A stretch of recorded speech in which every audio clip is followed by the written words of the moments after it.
Hey, you wanna learn? Stop it, Yonglish! Yo guys, আমার এই ভিডিওটা তাদের জন্য যারা বলে যে ভাইয়া আমি না গ্রামার বুঝি না, গ্রামার পড়ে আমি ইংলিশে শিখতে পারতেছি না। সো কি করা উচিত?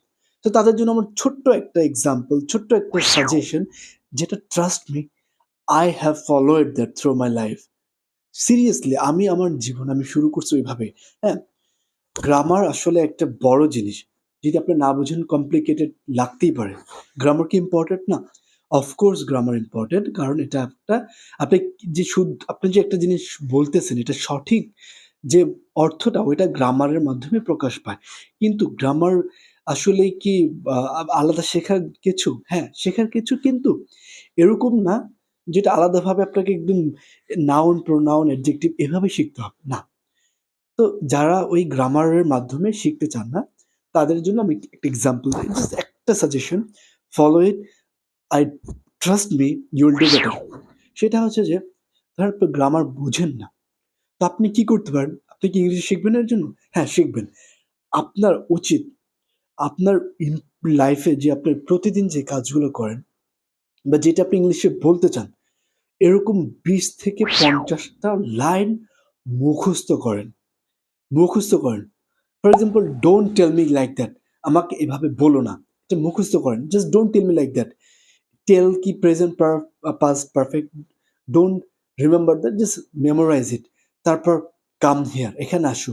আই উইল ডু ইট, আমি এটা করবো। I will have my lunch, আমি লাঞ্চ করবো। I am having my lunch. I am doing the work. I am watching TV.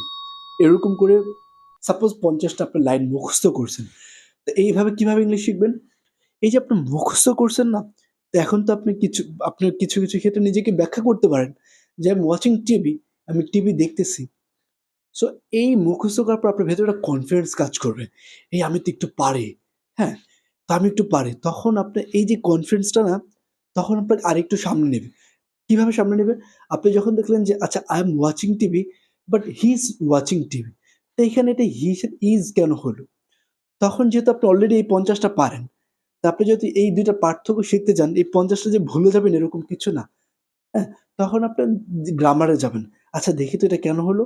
তখন দেখলেন যে হি, ওইটা হচ্ছে একদম থার্ড পারসন সিঙ্গুলার বা সামথিং এরকম, এর জন্য এটা হইছে। তখন আপনার মাথায় ঢুকবে, আচ্ছা এর জন্য হইছে। তো এই পার্থক্যটা জানলেন। কিন্তু আপনি শুরুতেই যদি শিখতেন grammar, he is watching, I am watching, তখন একটা কনফিউশন লাগতো। কারণ আপনার হাতে কোনো ক্যাপিটাল নাই।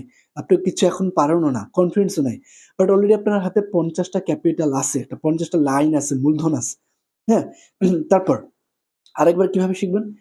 I am watching TV. আচ্ছা আমি এখন তো খেলা দেখতেছি, এটা তো আমি বলতে পারলাম।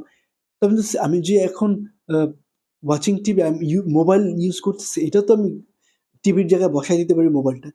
I am using mobile. Yes, I am watching mobile. এই যে এখন ৫১ টা হয়ে গেল সেন্টেন্স। জাস্ট আপনি কি করলেন? টিভির জায়গায় মোবাইল দিয়ে দিলেন। তো এই যে ধরেন একটা বাক্য দিয়ে কিন্তু আপনি ১০০০ বাক্য বানাতে পারবেন। তো ৫০ টি দিয়ে আরো বানাতে পারবেন।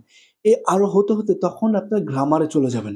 আস্তে, আস্তে দেখবেন যে গ্রামার আপনার সামনে চলে আসে, আপনার বুঝতেও সুবিধা হচ্ছে। কারণ তখন আপনার গ্রামার মাথায় ঢুকবে। কেন ঢুকবে? ধরেন ফর এক্সাম্পল, আপনি একটা নতুন ক্লাসে গেলেন। দেখলেন আপনার ৫০ টা আপনার ছেলে বন্ধুর সাথে পরিচয় হলেন। নতুন ক্লাসমেটস। তো সবার নাম জিজ্ঞেস করলেন।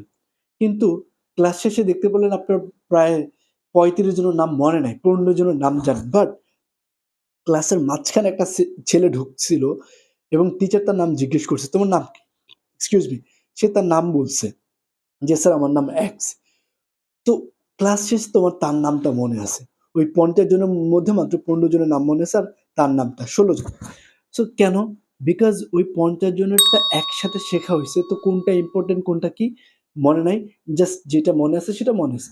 বাট ওই যে একটা আলাদাভাবে হইছে, ওইটা আলাদা কোনো সিচুয়েশন, কোনো কারণে মনে আছে। তো সেম ওয়েতে এই আলাদা আপনি যখন ৫০ টা শিখবেন তখন বাকিগুলো গ্রামার যখন দেখতে যাবেন তখন মাথায় ঢুকবে। শুরুতে এতগুলা ঢুকবে না। কারণ ওই ৫০ টা শেখার পর আপনার নিজের মনেই কোয়েশ্চেন আসবে যে আচ্ছা এটার সাথে এটা পার্থক্য কি? আপনি নিজেই জানবেন যে কোনটা জানতে হবে। ১ম এ তো আপনি জানেনই যে কোনটা জানতে হবে। সো বাই, এটা আপনাদের জন্য যারা just those who want to start but don't want to start with grammars. With this memorizing facts you will learn, because I also started from like that. Bye.